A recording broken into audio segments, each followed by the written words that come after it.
Hello everyone and welcome to our first audio-only actual play on the Hack Recklessly channel, The Trenchcoats and the Weeb. I'm LB Hackemup and I'm going to be the keeper of secrets in this Monster of the Week game that I've created for my players. Speaking of, let's have them introduce themselves and we'll be getting right into the mystery. Hey, I am Taryn Pounds, or Indestructible Boy on YouTube. You can find me over on the DM's Guild, where I'm a class creator over there for D&D 5e, and a lot of my stuff is around game design, and I'm also the creator of the Vagabond TTRPG that should be coming out publicly next year. I'm Josiah, known as Dungeon Dad in most places around the internet. You can find me primarily on YouTube, where I make videos about monsters in my series called Monster of the Week, no relation to the board game. So if you like monsters for Monster of the Week or Dungeons and Dragons or any other system, you can find me there talking about them. That's pretty much it. Hey folks, Ted from Nerd Immersion here. I do Nerd Immersion, that's me, on the internet. Lots of stuff, RPG related, tons of YouTube videos, all the social medias.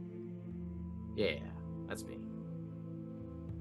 And I'm LB Hackemup. I'm going to be the game master, the tabletop, the warden of whispers for this game tonight.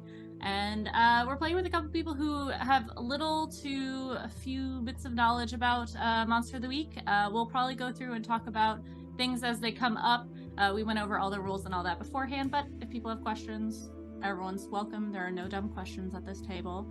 So the first thing with Monster of the Week in any game that you start up is histories. And before we get into that, we're going to talk about everyone's character that they've created for this game, the little bits of, lore that you have for them going already, and then we'll sort of link all the characters together and get this spooky mystery started. Are you guys ready? Oh, yeah. Yeah. All right. Taryn, why don't you take it away and talk about your character? So I'm going to be playing Jeremiah Gissip. Is that how you pronounce that last name you created? I didn't create it. The Roll20 created Was it. Was it random? Okay, so I guess we're gonna go with Gissip. I don't know what. G-Sob. Yeah, G-Sob. That'll work. Jeremiah is he has a bitchin' katana that lights on fire. He is wearing a denim jacket with various metal band patches kind of all over it, with unkempt hair.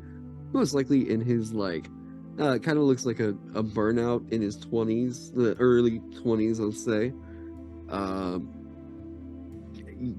Currently with the I guess recent release of Jurassic Park, found a new, I guess, fandom for I guess having experienced monsters as a diviner or a divine. I guess now he's looking and seeing that there may be more rational explanations for what it was he's experienced, and he's trying to make sense of the world currently. And yeah. Cool. So as the divine, you are like an extraplanar being, or are you just like blessed by something? I love the idea that he is an extraplanar being, but he's choosing to find another explanation for that. Yeah. Just doesn't want to accept that he's from a different plane of existence, or just I'm human. Yeah, whereas I think other people would be stoked to find out, oh yeah, I'm half devil, half angel. He's surely not. There's got to be a more reasonable explanation for it. Whatever. I mean, so whenever the katana lights on fire, whatever, he's trying to find I don't know. Surely I must have accidentally dipped it in gas or something like that. Yeah, just trying to find a logical explanation to things. All right, cool. I like that. Do you have he's a very logical being. Do you know so this setting is a small town, middle America. Do you know what he's doing there, or did you just find your way there, or have you not thought about it yet? Was there a recent anime convention? There could be. I guess you're not that far. You're in between Louisville and Nashville. I think maybe also remember it's 93. There were conventions, anime or- conventions. I'm saying that- there weren't. I'm saying they're fewer and far between, so it's gonna Yeah. be like a big deal. More underground. I would assume like I see that we have a doctor around here, so Mhm. I would assume that if there was a nearby college, he's most likely a burnout. Probably did a couple of semesters and just he didn't really mesh well with the normies, I guess we'll say. And now he's working at a Blockbuster. It turns out. Yes. Okay, Yeah. cool. Job security. Nice. Yeah. How people, That's people love movies. So one of my favorite things about setting things in like the 90s is like I have, my own history from the 90s but we also have the foreknowledge of like, oh yeah, this one guy, my dad owns a bunch of Radio Shacks, so we're pretty rich. Like we're Yeah. gonna be set for life, Let's just say we're well off. We're gonna stop buying radios.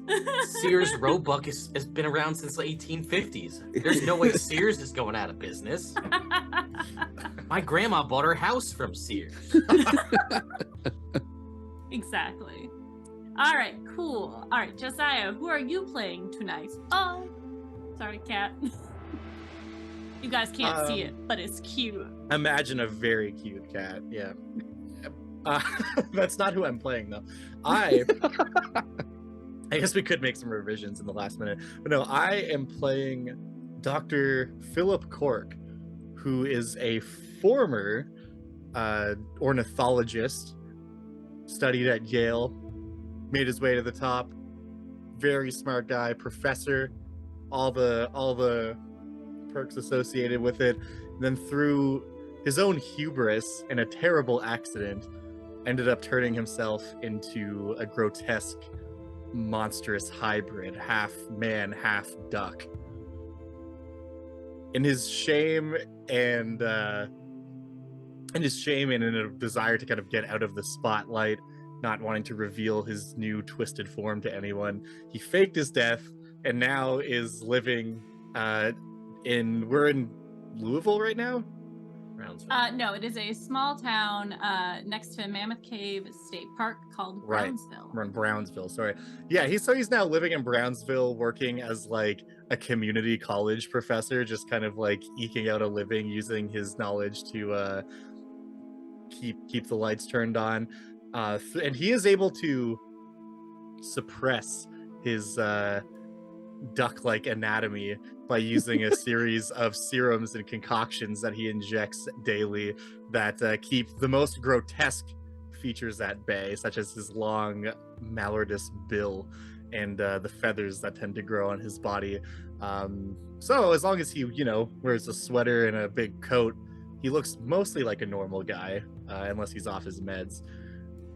And so basically he's just kind of hiding in shame, working to make a living at the community college here and doing a little bit of investigation to maybe someday try to cure himself and also right a few wrongs along the way.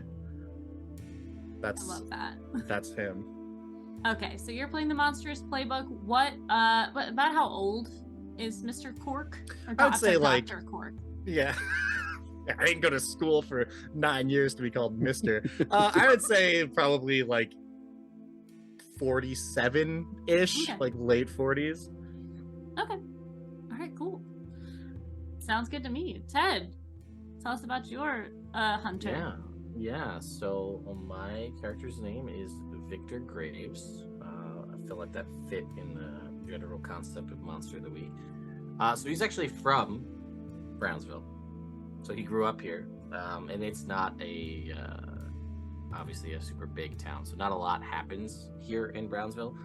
So he would, go out, spend time. There's the cave system, and there's the park and everything, and all spend time out in the woods, and just got really kind of into the concept of supernatural anything to make this small town that he lives in more interesting than it actually is. So it would be like going to yard sales and buying people's old books and reading old tomes and trying to just learn about stuff to make the small town living that he has anything more interesting than it actually is. And yeah, it basically eventually led to one of the NPCs that LB will describe, but basically, again, a local nearby college professor who's a professor of mythology, going talking, bothering this guy constantly, like, hey, I found this book. Do you know about this? This is pretty cool. What did you think about this? Have you heard anything about this? And just trying to continue to build that knowledge. And then basically my favorite, though, I have to read this verbatim, and these guys know what I'm talking about, but the last paragraph right here, you ready for this? As the strains of Creep and I Will Always Love You played on the radio and the echoes of the Missouri and Mississippi River's great flood lingered in people's minds, Victor Graves stepped onto the stage of a hidden battle where monsters and mysteries awaited him. Little did he know that the events of 1993 would shape his destiny and solidify his place in the ongoing fight against the supernatural. Hell yeah. This is straight from his diary. Yes, 100%. He's 27. He's 27 at this point. Basically, in my head, and then also what ended up appearing on the screen is John Constantine, more or less. Like, description-wise, okay, Yeah. right? Dark hair, tousled, just above the eyebrows, kind of wavy, kind of out of control. He's got like kind of scraggly, scruffy beard situation, typically in a mixture of practical and comfortable clothes, jeans, boots, casual button up, might have a tie or an overcoat. And I'm like, this is, and he has a leather, we got a leather, like bracelet, but it's got like charms on it, which is actually functional for the playbook. So, so that's down to earth, with an air of mystery, apparently. So Okay, I like that. So you're playing the Spellslinger, which Correct. usually sometimes has a council. There's a council of wizards or a council of people who deal with magic in the world. So they make sure that people aren't misusing magic in any sort of way. Where did you learn about actual magic? Was it from a person? Was it from a coven? Like, did you just pick up on it? Yeah, my interpretation and what I'm thinking is more or less just like reading all of these old tomes. It was just like, maybe there's something a little more to this. Like, there's some of this is obviously just, trash. Like, this is some person's spell book, and it's just like a bunch of, like, a burn book with a bunch of names in it. Nothing ever came from it. But then, like, some of them are like, this one's like a Malefictorum. That sounds real. Let's read about this and see what happens. So yeah, that I'm thinking he just kind of picked up on it and it's just like, okay, there's certain things that I get that I know how to do, and I can do these things. So like maybe sometimes we'll branch out beyond that, but like we've got a couple of things we're like really solid at, and we'll just stick to those. All right, I dig that. Events unfold. Cool. All right. Those are the general descriptions of all the characters. Looking through your histories, does anyone have anything that sticks out for someone else, or anything you're really interested in connecting with someone else? I think maybe it was less so that I dropped out of college and I was kicked out of community college. Yeah. You said that there was some kind of an accident that happened with Dr. Cork. So I'm thinking Jeremiah may have been somewhat partially responsible for this accident in some way. Okay. All right, so looking at the bottom of your sheet, the history prompts, is there anything that you see that is, they are an abomination and should be destroyed? Well, sexual infatuation, hey, sexual infatuation. Look. I mean, the duck thing, the feathers could be doing something for him, I'm sure. Hey, yeah. They're soft. Yeah, and water resistant, like. Well, hey, yo. Yeah, maybe Dr. Cork was somebody who he went to advice for back whenever he was in college. And now that he thinks he died, do you guys have anything else? Well, I'm looking at mine. Mine are interesting. I see a couple here. One is there's your magic-fueled rescue of them, introduce them to the supernatural, which is an interesting concept. There's also, you've faced the biggest threats together as like a comrade in arms situation. And you said we have had at least one mystery Yes, Yeah. whether it's as a group or like you two of you paired off I- and then another I one have join one later. here that says they tried to slay you, but you proved you're on the side of good. Ask them what convinced them. So that could be good for your character, Ted. Where maybe like I'm laying low in this town, and you're like, oh, this guy's like a monster of some kind. Yeah. And I'm like, yeah. wait, no, like I'm more man than duck. Yeah, I have a prompt here that says if you are protecting another hunter as your mission, apparently it says, I believe that you have a crucial role in what is to come. I'm here to guide and defend you. Oh man. So Yeah. why would I? What could convince me that this weird half duck man? I mean, in my head, I'm like, he's only half duck. Like, Yeah. how scary is a duck? Yeah. But It could I know be it's that. I mean, you're all about knowledge. He has a lot of knowledge about like, elixirs and that sort of thing. So it could Sure. be that you're like, no, his knowledge is too valuable. He's controlling it. He's like, maybe he can help cure other people who have afflictions like him, and he needs to be protected, sort of thing. Yeah, I think there's a science. There's an interest in the science of it all. So I feel like that could make sense as to why I didn't go after to try to magic away Dr. Quark here. The knowledge is just too great, or at least the perceived knowledge is too great. Okay, I dig that. Let's see. So that works for Josiah to me, and Terrence to me I think works too. Apparently I'm part of some bigger grand design, which in a John Constantine fashion, I'm just like, no, I'm not. Shut up. I'm just here to learn magic, and you're like, no, you're important. I'm like, no, I'm not. Stop. All right, so then I gotta find a way to relate you guys to me. I mean, clearly, if you've got the John Constantine look going on, number one, that's just immediately going to make me think this dude's definitely got the drip, so he knows something's going on. Or like, you just see somebody and you know they don't put off NPC energy, right? This guy's a main character. Sure. Yeah, right. Yeah, he's got the blue hair and the anime Yeah. school full of kids with blonde and brown. Well, you know what? I got one here, and I think it'd be interesting. It's an old rivalry has turned into a tight friendship. So I also feel like that you also have cool powers, and I don't. You're like, you're important. I'm like, no, shut up. No, I'm not. But also I'm totally better than you.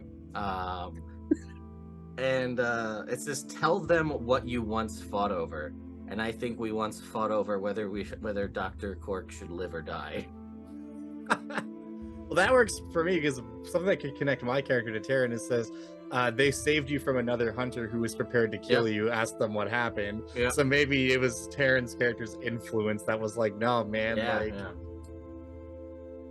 I showed up with the sword, and that was enough to be like, whoa.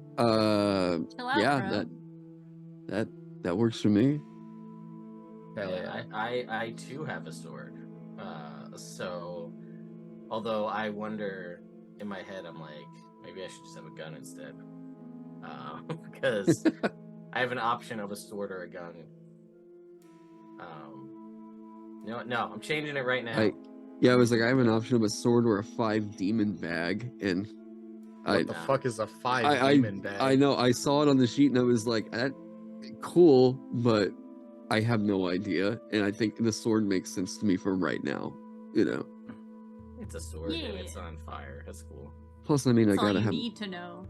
Yeah, I was like, in my head, I was always like, what if this was that, like, Mimi anime geek, but like the sword was actually like bitchin', so Yeah, right. that was the entire character inspiration. Yeah, I think, is that everybody connected with histories? Yeah, I think Taryn, you need to have one to Josiah. Did you? Yeah, I said maybe partially responsible for the accident that turned him into a monster, possibly. And then I'm thinking like probably feel some guilt over that, and most likely was in that instance maybe discovered that he didn't actually die, and I think he's gonna have a bit of a tussle because it does say like, I guess I'm bound to like cast out evil and unnatural creatures from my presence or something. So yeah, I think maybe feeling responsible that way because he was a former mentor. Yeah, now I feel a kind of a duty to protect him now at this point. There's something special about that. There's he didn't just randomly turn into a duck, so we have to figure out why, and that's driving me crazy. Yeah. Cool. Everyone connected? Plugged in. All right. Let's hack. No, so yeah, if there is anything that comes up during the game that like, oh, well, of course this would have happened with us, or you know, if you want to add stuff, go right ahead. This is a flowing story, so you guys are all active participants. So, absolutely. That being said, are you guys ready to begin? I think so. Yeah. Okay. Let's get into it.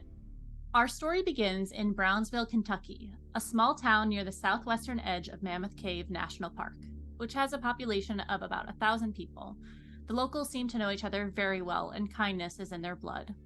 Locals spend their evenings socializing in the small town at the local bar, Tusk Du Sweet. They're at home watching Beavis and Butthead's first season as it airs. Creep, I Will Always Love You, and I Will Do Anything for Love is playing on the radio, and the great flood of the Missouri and Mississippi River is still on everyone's mind. Slightly to the south sits a much larger town of Cedar Springs, which is home to Ambient University. The date is October 19th, 1993. Cell phones are rare, and the internet has not made its way into people's homes yet. Jurassic Park is still playing in the local theater, even though it came out in early June. This seemingly normal Tuesday starts like any other.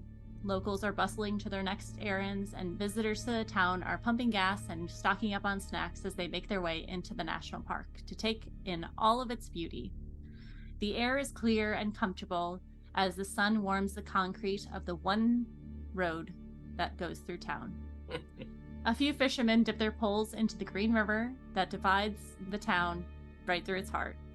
As the sun continues to rise, what are our hunters getting up to on this lovely Tuesday afternoon? So, normal Tuesday, nothing exciting's happening. Let's go around and have, just let us know what your characters will be getting up to. Something typical. Do they have jobs? Are they researching? Are they watching TV? What's going on? Anybody got any ideas? I'm sure Jeremiah is currently rewinding. When did Top Gun even come out? I don't know. That was the first movie that came to mind. That's 80s. Yeah, I was gonna say yeah, right. Currently rewinding a bunch of VHSs, kind of getting ready to open up the one and only Blockbuster within probably 50 miles, something like that. Yeah, currently just going through doing that in my blue uniform, wishing that I had my denim jacket on because that's my most comfortable aesthetic, similar to Ted's orange flannel. Sweet polo, man. That Yeah. Blockbuster polo. Wish I still had mine. Anyway, yeah.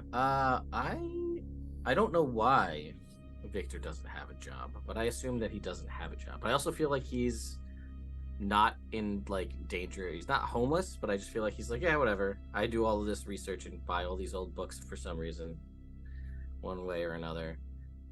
So I also imagine any good 90s show that even though the Blockbuster isn't open, I'm also in the Blockbuster. While you're rewinding VHS tapes, I've got a bunch of old musty tomes on the counter.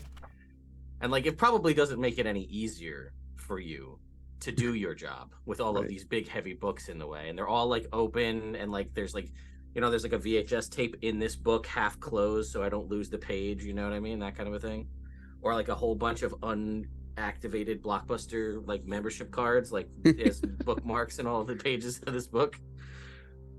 Jeremiah is hey, you have any spell in there for recalling I don't know, time travel? Can we see anything from yesterday? I mean, we could probably figure something out. Yeah. There's just I could have sworn there was this one movie we had on the shelf, Shazam, and we can't find it anymore. All the copies are gone. We used to have posters of it up on the walls. Sinbad, it's nowhere. No, you're sure you're not talking about Kazam? Because it says. Also, be careful. Both of these could possibly be magic words, so you need to be careful how you're saying it and when you're saying it, and like with what inflection. Because like I don't want to summon a genie here, but it could happen. Okay. You just do that? No, you just say there. Is it like I mean, listen, like there's a mirror in the bathroom. You want to tempt fate? Go say Bloody Mary 3 times. I mean, no. I mean, we definitely don't screw with that one. We know that one works. Yeah, We don't right. need a repeat of 2 weeks ago. All right. Yeah, I mean, do we really want to just start messing around with Eldritch and Arcane magic to see? I mean, I'll do it, but if we about the existence of a movie that may or may not exist, because I also feel like I've heard of both. I mean, it's either Eldritch or capitalism. I don't know. Either way, it was just these were here. I could have sworn I remembered them, and then suddenly Sinbad's face. It used to warm my heart walking in and seeing him right there on the cover, on the poster every day that we used to walk in. Now he's gone. I mean, could it have just? Did you work the night shift? Could they have just swapped it out last night? Did you like check the back? Okay, I'll go take a look. All right. What is Dr. Cork up to? If it's a Tuesday afternoon, probably just at the local community college, Mhm. maybe just wrapping up a class. You know, like I feel like we see him just finishing up a lecture about something right as the bell rings, and as all the students start to rush out, he says, "Don't forget, those papers are due on Monday." And then he just slumps down in his desk and starts grading papers or doing some kind of faculty work. Yeah, absolutely. As you begin to grade these papers, you hear a gentle knock on your classroom door. If you choose to open it, on the other side is a striking younger lady. She's wearing sort of a brown outfit with glasses. She's got beautiful, sort of wavy brown hair. She's got a tan button-up shirt that's unbuttoned slightly lower than what a normal professor would be wearing. But she does seem to be peeking her way in, giving you a bright, kind smile. Yeah, of course we'll open the door. I'm assuming I know this person? You don't actually. You've not seen her around before, but she does seem like she knows. Well, she seems like she belongs. She's supposed to be here, yeah. Yeah. Okay, right on. Yeah, I will just open up the door, and I guess I should describe good old Dr. Cork here is just kind Please of do. wearing like very not frumpy, but clothes with a lot of extra room in them. Like he's just wearing like a sweater vest on like a button-up shirt, but he's got it all the way down to his wrists, and like, you know, he conceals as much of his body as possible. And when he's outside, of course, we'll just have a big old trench coat on and like an old like trilby style hat to try to, you know, keep as much of his body obscured as possible, just in case anything untoward should happen. But yeah, for now he's just kind of in his like dad professor attire. He'll answer the door and just cut those head and be like, hello, what can I do for you? Hi. She walks in and extends her hand to you. Hi. I'm Dr. Vandris. I'm the new English professor here.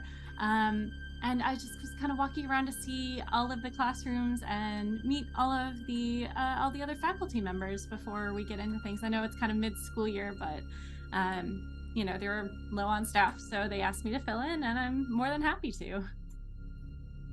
Oh, excellent. Yeah, well, it's a pleasure to meet you, and I'll shake her hand as well and be like, I'm Dr. Cork, but I guess you probably figured that out. I'll say, gesturing to the door. So like, yeah, well, it's a pleasure to meet you, Doctor. Where did you study?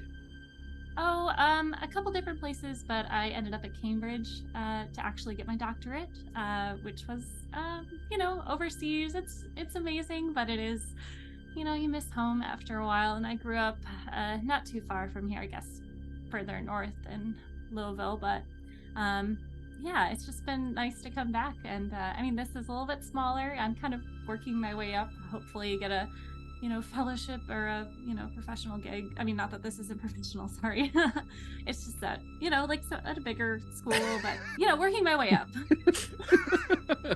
He's just like kind of nodding along, like right. All too familiar with the world of academia and its many pitfalls. And as she says, like, getting homesick, there's a moment which is entirely for the benefit of the audience where he just like looks out the window distantly towards the west. But yeah, no, he'll not be like, oh well, yeah, you can't find a better run than your way to the top than this place, so.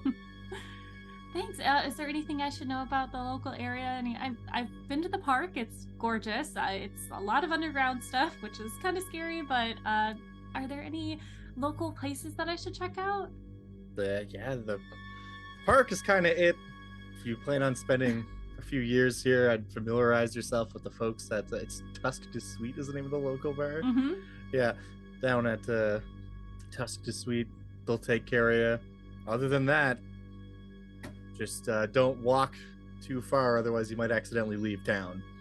Yeah, that does seem like a little short area, but I am so excited to be here. Thank you again. She puts her hand out to shake yours again. If you have any questions or need anything, please just don't hesitate. I'm right down the hall. Likewise, and I'll shake her hand as she exits. She gives you a bright smile and waves. What a nice young lady. America's future. All right. Yeah, as you guys are doing your normal, typical Tuesday things, who do you think is closest with Dr. Debbie Lotson, the medical examiner of the town? I would have probably avoided her like the plague, so definitely not me. It could be me. You got any ideas? Yeah, I was like, you got any ideas? I do have some ideas that were. Yeah. So in the process, again, of Victor just trying to grow that knowledge about anything supernatural and above and beyond what is this small town, just kind of, I think probably by happenstance, figured out that she's kind of also in the know that things aren't always what they seem. And basically started again, like, for lack of a better term, talking shop about like, well, I've been doing all this, again, it's all very book related, magic-y stuff, and she's very much a grounding figure in that, like, no, it's real, like, opens up the drawer, here's some proof, you know what I mean, that kind of a thing. Yeah. So yeah, I think it definitely, because even talking to Connor, it is more theoretical, right? And hers is much like, no, here's proof. So it definitely, because again, at that point, like I said, it's a lot of like, oh, magic is fun and it's all theory, and then she's like, people are dying. Yeah. So yeah, right. a little unsettling to hear all of that stuff, but that I'd say would be the interactions. As you guys are hanging out in the Blockbuster, you get a phone call. It says, the phone call is probably going to go to the Blockbuster because there's no cell phones. But the phone to the Blockbuster rings. Kind of like hurriedly, Jeremiah's gonna like come fumbling out from the back with, I'm gonna guess, a bunch of like blank posters and VHS tapes. And just look at Victor and be like, I swear I had these in backstock. These are meant to go out to here. You take a look at those. I'm gonna go. Hello, hello, Brownsville Blockbuster. This is Jeremiah speaking. How can I help you? Hey, sweetie. It's Dr. Lotson. Is Victor around? Just one second. It's for you. Do you work here? No. Does someone know you're here? I mean, it's kind of assumed at this point, I feel like. I've had my mail forwarded here. Like, it's not a big deal. I did not get that approved. Okay, yeah, he's right here. Just one second, ma'am. Thank you. We gotta talk about that later on. You here you go. Little does he know that I wiped all the tapes last night to just Yeah. this morning. Yeah, he's This now is the over great there. mystery. Yeah, he's now over there just rifling through these like blank posters. Like, Yeah, like this is the true DB Cooper moment of Brownsville, Kentucky, is where happens all the Shazam tapes. Anyway, hello. Oh, hey, sweetie, it's Dr. Lotson. Well, I hate to beat around the bush, but there is something that I'd like you to come check out. It's well, special in nature, as well, I'm contacting you, so it's gonna be out of the natural. Yeah, okay, I'm not doing anything, so yeah, I'll come over right now. All right, would you mind grabbing Dr. Cork as well? I think we could use his expertise on this. Sure, yeah, not a problem. All right, well, we'll see you soon. I haven't really started anything, just got things in, so yeah, just come on down as soon as you can, okay? All right, thanks. Bye-bye. And then I'll hand the handset back over to Jeremiah and be like, yeah, well, so apparently something's going down at the coroner's office, so I've got to go. I know you're supposed to work, but like, is it another cool thing? yeah, it's a cool thing. It's a cool thing. I mean, this is out of like, what's your status at this Blockbuster? Like, where do you sit? Are you assistant manager? Are you like a key holder? Like, where are we? Because right now, if you leave, like, is the Blockbuster just closed for the day? honestly, I don't even know. Okay, all right. Well, whoever they are, they don't mind me being here. So, Yeah, I haven't actually seen a manager here for a while. maybe this is the great mystery. Who runs the Blockbuster? It's like an eldritch being that just runs itself. I mean, maybe we can save that one for another day, but Yeah. okay, I don't know that I can handle the poster thing right now. Yeah, you know it's what? so weird. I'm actually gonna take one of the blank posters and grab a Sharpie. I think Sharpies have been around since the 90s. I hope. Yeah, you're good. I'm gonna write on there. I assure you, we are not open. Nice. Put that in the window. Be like, okay. I guess if we make it a quick one, we can go check this out. I mean, I'm going regardless. So. Oh yeah, I mean, I want to and I'm already like grabbing my jacket to like swap off. Yeah, you guys make your way down to the community college. Does someone have a car? I mean, you could bike there, honestly. It's a very small town. It's gotta be just beat up and smell terrible. But yeah, it's a oh god, was there? I'm just trying to think. Toyota Camry? Yeah, no, you're good. Oh, yeah. Sunfire. Yeah, let me see. Oh yeah. I drive a 1990 Toyota Camry. Oh. That definitely is missing a back door. Mm-hmm. I like it. As the wind rushes through the car on this lonely road, you make your way into the community college. It's a small high school looking building, and as you make your way inside, you walk past some teachers, professors, and students who are making their way to their different classes, varying ages of people, and you make your way to what you know is Dr. Cork's office. Is the door open or closed? I would say it's probably still open Okay. at this point. Professor Cork, hey, how's it going? It's like, what's going on, boys? He's got a We go to the coroner's office.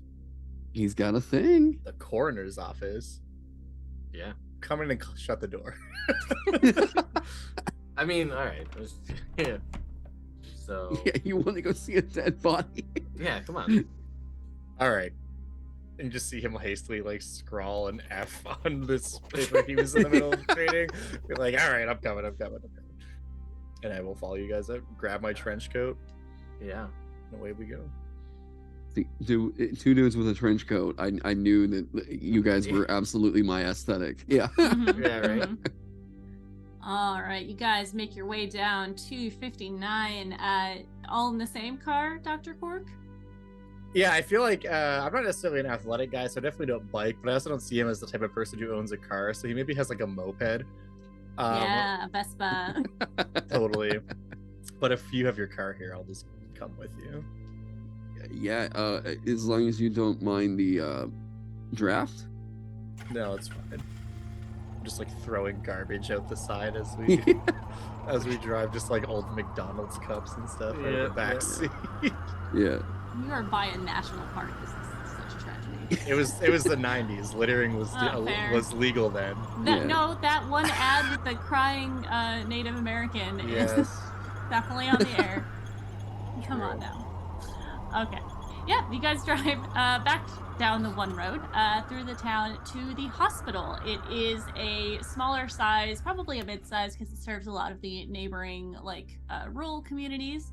You make your way into the main hallway, down the elevator to the coroner's office where you've been before to meet with Dr. Lotson. As the door opens, you see Dr. Lotson is kind of standing there. She is sort of dark brown hair, straightened, darker complexion with a red scrubs and a white coat over it. She looks a little like she's kind of biting her nails. And as the door opens, she kind of like looks up at you guys and like expectation. And oh, thank goodness you guys got here quickly. Everyone doing all right? Yeah. Doing great. How are you? Oh, well, you know, another day at the office. But it's just something's come up. A couple somethings actually, and well, I thought you guys would want to see it. Seems like it'd be right up your alley, if you don't mind. Check it out. All right. And as she brings you guys into the main area, there are the classic silver tables, metal tables that have sheets covering them. You notice immediately the smell that kind of hits you. Seems like, I mean, if you guys have smelled dead bodies before, the decay, maybe a little singeing, but it seems to be more potent than your average dead body. And she, as she's walking you guys in, she says, well, so I talked to Chief Hailstorm, and he is the one who brought these fellers in. Found in a house in the basement, and well, there's some strange things about them. I don't quite have my fingers on them. Haven't done the autopsy yet, but I just thought you'd want to see them before I begin. Did everyone eat breakfast, or did y'all skip? I'm a little hungry. All I had was bread today. I definitely had a leftover slice of pizza from 3 nights ago. Yeah. Nothing beats a bread crust in the morning, though. Am I Yeah. right, fellas? Well, if you have, I would just maybe breathe through your mouth for a little bit. And as Debbie walks over to one of the sheets that are covering these corpses, as she pulls the sheet back on the first body, and you just see a disturbing sight. The gray skin looks shriveled but pulled tight. The arms seems to be almost affixed to the side of this man, as if he was holding them tightly to himself. A black ooze pools under the abdomen, and the smell nearly knocks you off of your feet. It seems that his diaphragm is now a gaping black hole, and the muscles look atrophied like an elderly man nearing the end of his life. As your eyes move over the corpse, they land on his face, sunken in, affixed in what looks like a voiceless scream. The eye sockets sit empty, making it look like a skull with bits of flesh barely holding on. Metal. I go over and start putting on rubber gloves. She's like, be careful. It seems that it is, oh goodness. And you see her walk over. There's that black viscous goo that is dripping from it. It's starting to drip on the floor, and she grabs a bucket and puts it under to catch this.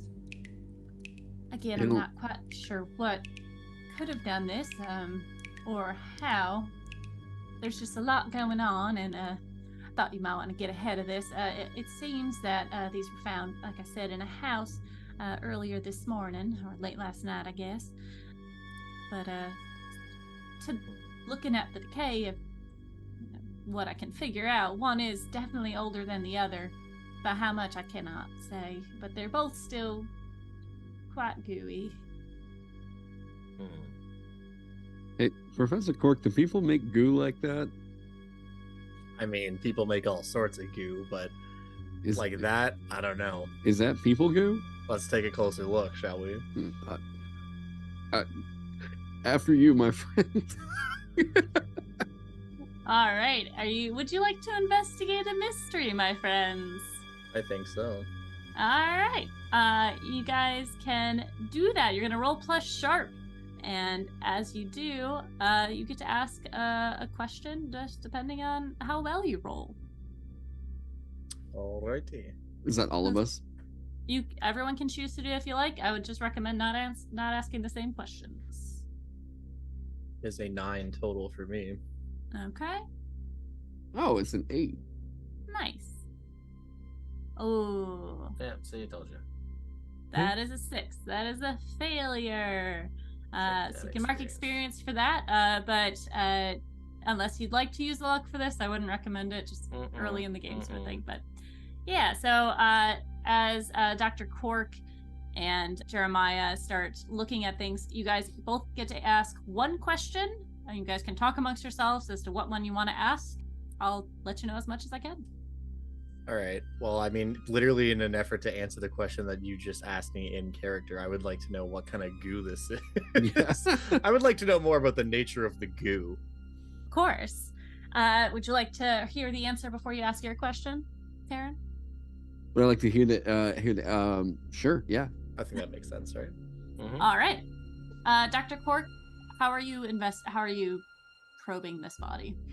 Like literally, I'm just gonna lean over and with just like a pinky finger, just kind of like press it in, get a little bit of that goo worked up, take some of it, examine, sniff it a little bit, thinks about tasting it, but doesn't quite go that far. He's trying to use his heightened duck senses.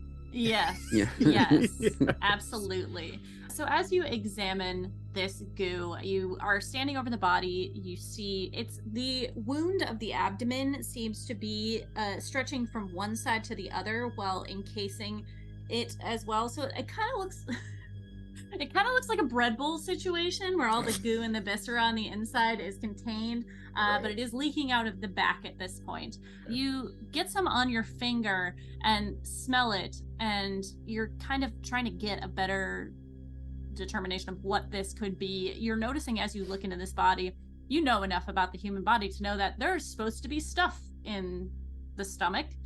You can see that the diaphragm has been busted through, which is what separates your lungs from your bowels, and there doesn't seem to be any there's nothing really left in there, no intestines or liver or anything. So, and this goo, as you smell it, it smells like decay, and as you are feeling it on your finger, it starts to burn your finger. So whatever it is probably part what was in this body, part whatever dissolved what was in this body. Right. So yeah, I will just wipe my finger off on probably my coat. Just look at Tara. What's your character's name again? I keep forgetting. Jeremiah, right. Just look at Jeremiah. Like, well, I mean, it's like one part human goo, one part's some kind of acid, if I had to guess. But basically, all the shit that's supposed to be in there is just kind of turned into a dude's soup, right? What? Why do you think it's acid? It burned a little bit. Oh, Burned my pinky finger a little bit. Give it a poke. See how it feels. It doesn't feel great. Is it burning in the bucket? Doesn't seem to be burning in the bucket. Okay. I guess just as he was like doing that, I would guess for my role, you mentioned something about the arm. Was there anything that Jeremiah would have noticed kind of as he's doing that, and he's kind of casually kind of looking around? Yeah, so this I guess could fall under like kind of what happened here is one of the investigative mystery questions. It's so depending on what Jeremiah's into, it seems that his arms and legs are kind of like stuck to his body as if they were, whenever he hit rigor mortis or whatever it was, they were in that position already. You can see on the ridges of his arms and what's kind of left of his muscles. It takes you a moment because it isn't immediately clear, but as you take a closer look, you can see sort of ridges formed around the body as if something perhaps was binding him in that position. Is that a people don't usually die that way normally. I don't think. I mean, the way you see that. What's up with his arms right here? Yeah, I was noticing that he looked like he was kind of, strapped in. I could see those pictures of mummies. You found him in a basement? Well, they did, yeah, but I didn't find anything on him. I mean, he wasn't bound when he came here. I didn't cut anything off. They were both fully naked when they arrived. About, like, anything about where they were, like, anything more than just what's here? I mean, I haven't done the autopsy yet. I was gonna try and get some information on this goo situation, and if I can find some follicles left behind that aren't theirs, get some imaging done of their bodies, see if I can find anything closer, but that'll take some time. I thought y'all might want to get on this, and like I said, Chief Hailstorm is on the case, so I know he's not super favorable about the supernatural stuff, but if he might need your help on this one. Is Hailstorm, I guess this is kind of out of game, do we feel like Hailstorm's a dick? Is he like is he kind of on our side, or is this sort of we're sort of a necessary evil to this dude? I think what you know about him is he doesn't like dealing with you guys. I think he's one of those people that he knows there are supernatural things in the world, but he does not want to believe it, and he doesn't want it in his small town sort of thing. So it's kind of if you guys can handle this quickly and quietly, then by all means, but it might take some convincing. And if we look at the other body, they're both basically similar? Yes, yeah. The other one looks a little bit more eaten away, I'll say. It seems that, and Dr. Cork, as you had examined, the insides, it doesn't seem to have filled everything, so maybe there's something missing from, like, something was taken out of the body beforehand, but the rest seems to be a little bit more decayed on the second body, but they both seem to be male. It's really hard to tell as far as, like, make of their bodies, but they seem to be similar in height, but just very atrophied at this point. What was the age of these guys? She has no idea. She doesn't. Okay. Yeah, as you look at them, all of their muscles seem to be not, they're smaller. It seems to be like all of the moisture was sucked out of their bodies, so it's hard to tell if they were old or young. Once she gets into the bones, she could probably figure that out, but she hasn't done any autopsy yet. Who were these guys? Maybe we should go. So far, we don't know. I mean, if they were locals, we probably know that someone's been missing. I mean, I guess the only person we haven't talked to is Dr. Morris, but he usually goes on his little stints. And neither of these are him. What address were they found at? I could give it to you. I assume the police are still there if you want to go check out that area. Go do that. Yeah, I think we'd appreciate that. I think that's probably the logical next step, hey? Oh, do they have like all their teeth? She leans over and sort of looks, and you can see that the skin is pulled pretty taut around the face, like a mummy's is, and she kind of pulls up the lips. It cracks a little bit as she does. Yeah, they seem to have all their teeth still, and as far as I can tell, all their bones as well. It's just the innards. Well, when you get more into the autopsy, it'll be good to see if there's parts. Yeah, it was organs left, or if everything's gone. Of course. I will say on initial glance, they are both missing their willies. Oh, they're doohickeys.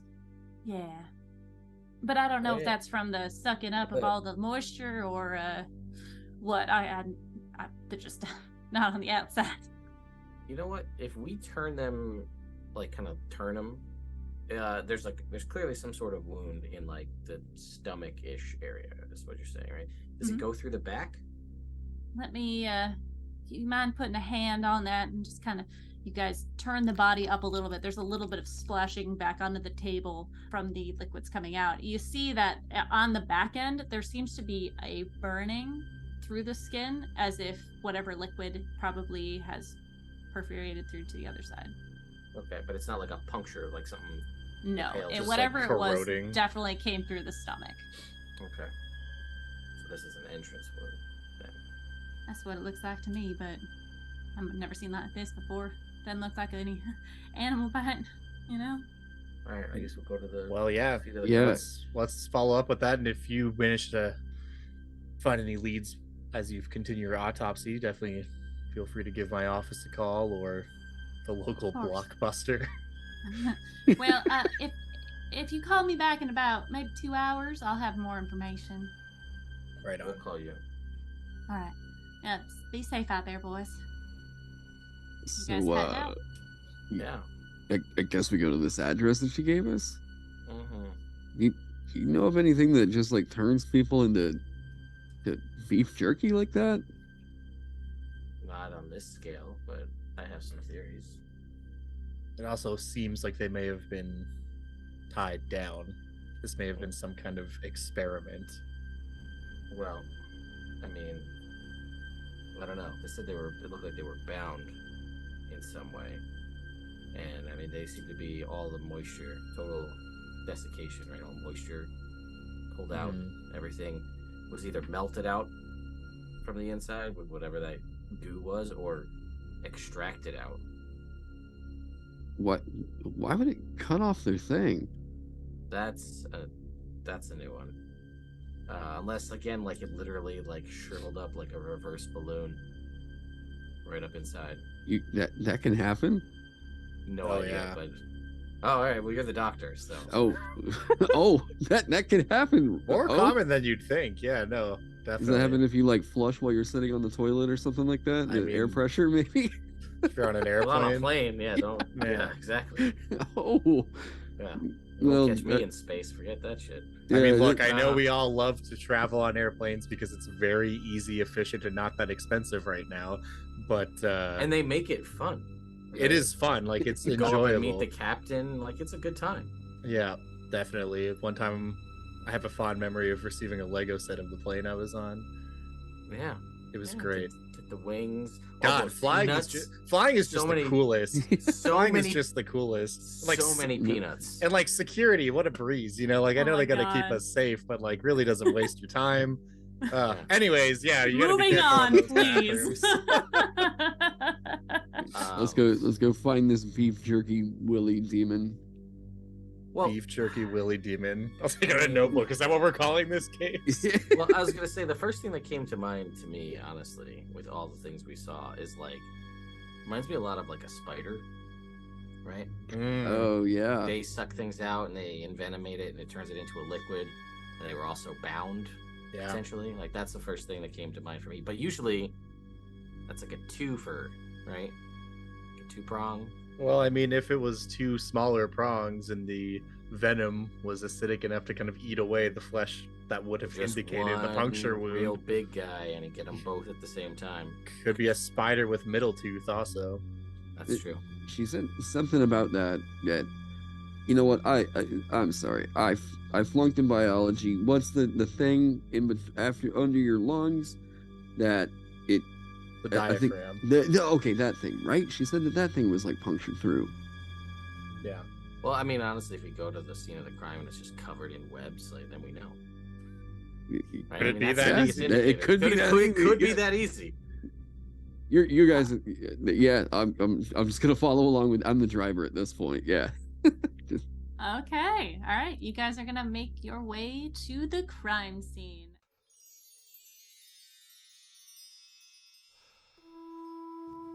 Thank you so much for joining us for the first part of the trench coats and the Weeb. Parts 2 and 3 will be up, so you can continue to listen to this wonderful mystery. We'll see you next time.